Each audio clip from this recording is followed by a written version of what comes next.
प्रेम से बोला शंकर भगवान की।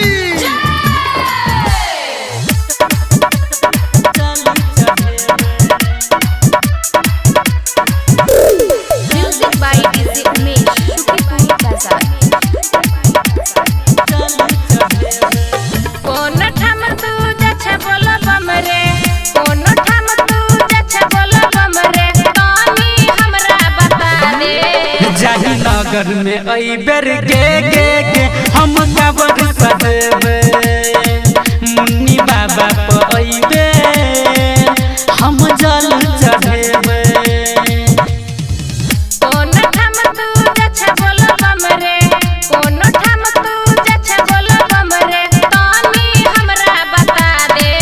जाही नगर में आई बेर गे हम कबर सदेवे, मुन्नी बाबा पे आईबे हम जल चढ़ेबे।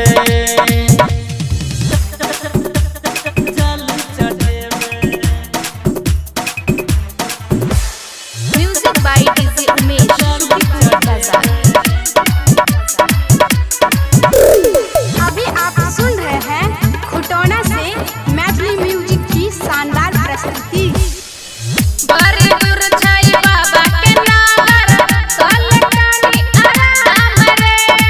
बोलबा माँ बोल तजेबै बाबा जी के धाम गे, बाबा जी के धाम गे। सबका बरिया पत्थर तो नजरिया, सबका बरिया पत्थर तो नजरिया, दुख बात अपन बतेबे। जाही नगर में आई बेर गे हम कबर सजेबे, खोजपुर धाम में जाकर हम जल चढ़ेबे। जल चढ़ेबे। म्यूजिक बाय डीजे उमेश शुक्रिया बाजार।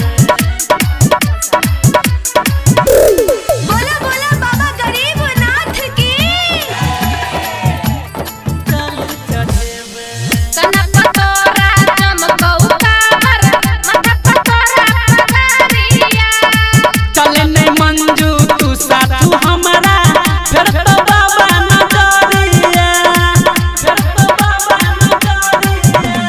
सुनै कबरिया उमेश तू सुनै, सुनै कबरिया गतिला तू सुनै, भोला जी के मनैबे।